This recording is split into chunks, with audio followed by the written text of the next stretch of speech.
Dan and Griffin are out breaking the law again, and Mia proves she's still best girl. I am Haru Ren. Welcome to my review of episode 15 of Bakugan Gen 3. So spoiler warning if you haven't seen this episode yet, go back and watch it now. But if you have, sit back, relax, and enjoy my review of episode 15 of Gen 3. The first part is, sorry Mia's dad, it is time for Mia and Ventry to fight next to get their powers back. Oh, okay, and we just cut to Dan and the other misfits talking about Mia's dad and how V reversed the code that Mia's dad used to neutralize the Bakugan. Well, that's pretty weird, but you know what, we'll allow it. Dan thinks that Mia's dad has something to do with the Bakugan rampaging and says that because Mia's dad was the one that came up with the technology to neutralize the Bakugan, he was the one that caused the Bakugan to rampage in order to sell said technology to the government. Think about the people controlling everything. He was probably researching Bakugan, then figured out how to make them rampage or something. They make them rampage, then sell their Bakugan neutralizer to the government. I bet Mia's dad made a lot of money off of that. Wow, you know, that is actually a brilliant deduction coming from Dan. Very plausible and not so far-fetched considering Illusion Tech being such a big company that no doubt prioritizes money and will do anything to get it. Motive, means, even opportunity is there. Also, what is up with Juno and TC's faces here? Dan insists on investigating Mia's dad to see if his conspiracy theory is true, but Juno, Drago, and Trox are against it, so Dan, Griffin, and even Murph go in alone. Mia's dad. Looks like he's got something. All right. Murph, it isn't hot dog time right now. What? Griff, anytime is hot dog time. Everybody, it's hot dog time. Yeah! They find Mia's dad having lunch. Hey, hi there. Aw, what a cute little guy. The hot dog that was in Murph's mouth just disappeared. Come from?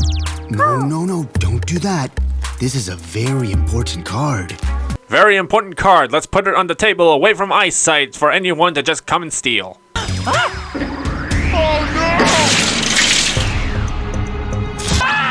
Are you okay? Okay, I am so sorry. Huh? Where did he go?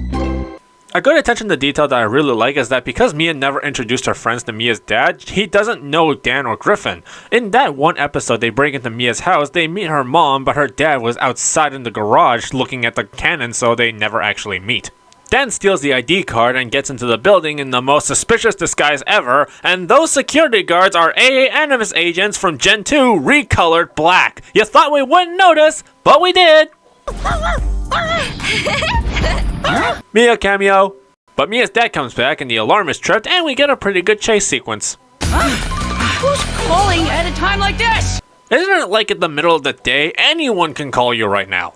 But Dan and Griffin escape on Drago's back by jumping off the roof and bring the encrypted file back to Juno, where they find that he was working on finding a way to reverse the neutralizer effect, so he wasn't behind the rampages after all. So, plot twist! And Mia comes back, apparently with a wild story where we move on to Flown Off Course, where Mia explains what she was doing while Dan and Griffin were screwing around.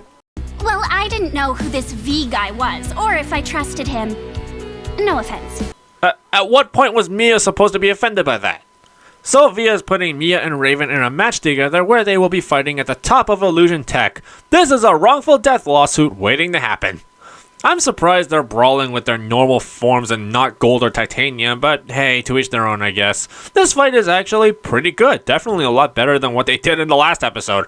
In this brawl, they actually tackle Mia's doubt about her own abilities, showing that despite being really smart, capable, and athletic, there are things that she will not foresee, like being put on top of a skyscraper for a Bakugan brawl, and it causes her to lose her balance and confidence. Raven actually makes an excellent point about how Mia has relegated Ventry to brawling on the ground in a crowded arena rather than open and in the air, causing Ventry to be unprepared for her environment.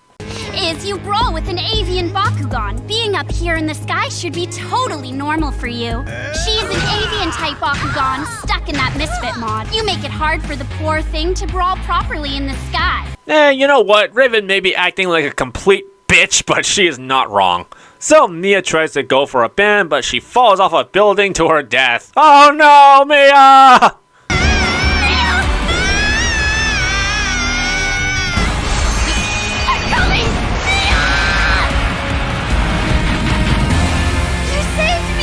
Wow, absolutely phenomenal acting by Christina Nova. You can just hear the desperation and concern in her voice as she dives to save Mia. Amazing work. And the following scene with Mia and Ventry is also pretty touching. When Mia is having doubts about her own abilities because of being unprepared, not to mention letting Ventry lose her ability to pair in the first place, you can see how she is just really broken up, but Ventry reassures Mia that she is still good at what she does, and that being prepared means accepting what you can't predict. I really like this. Essentially what the lesson here is that sometimes there are things you can't predict, and the only thing you can do is really try your best. You work harder than anyone, and you're probably more ready than you think. Being prepared also means being ready for things you can't prepare for.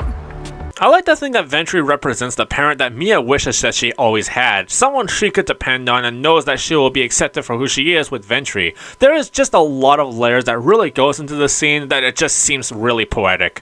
And yeah, we gotta tie into the previous part. Honestly, if they're sticking with the two-part format, this is not a bad way to make use of it. Mia manages to predict the location where a band will spawn next, and manages to get one quickly as a result, and Ventry beats Flame to win the match and her powers back. This is an underground encrypted broadcast. We are still hidden from prying eyes, but with much more reach than before. Well, this somehow sounds familiar. A multi-platform global operation. Every fight live stream on the dark web. They do tie into the previous part, but in the time frame where Mia won and Dan and Griffin escaped, shouldn't Mia have seen Drago waiting outside the building? Or are they trying to tell me that Dan and Griffin got caught after Mia won? You brawled right out in the open like that. It's a good thing nobody saw you. Yeah, that's a good point. Why didn't anyone see them? Mia's dad was walking towards the building when that was happening. With all that noise going on during the fight, you're telling me nobody saw that? And why was the fight out in the open in the first place? Seems reckless of V to do that. So that's what I did today. Unbelievable, right? Really? That was your unbelievable story? That's like a Tuesday for y'all! So that was episode 15 of Bakugan Gen 3. Let me know your rating of the show was in the comments down below. This was a pretty good episode, a great infiltration story with Dan and Griffin, and also a really great fight scene with Mia and Raven, exploring more into Mia's character, some great performances by the cast, and overall just a really enjoyable episode to watch. Funny where parts were funny, serious when parts were serious, and generated a really good episode. The timeline arrangement is just nitpicky on my part, but I think they managed to pull off a good way to use the two 11-minute episode format. Not much else to say right here, so I'm giving this episode a Bakutastic. Thank you for watching this review of Bakugan Gen 3. Be sure to press the like button and give us a subscribe for more awesome Bakugan content. I've been Haru Ren, thank God for Rapid Fire, and Ventry is based. Bye!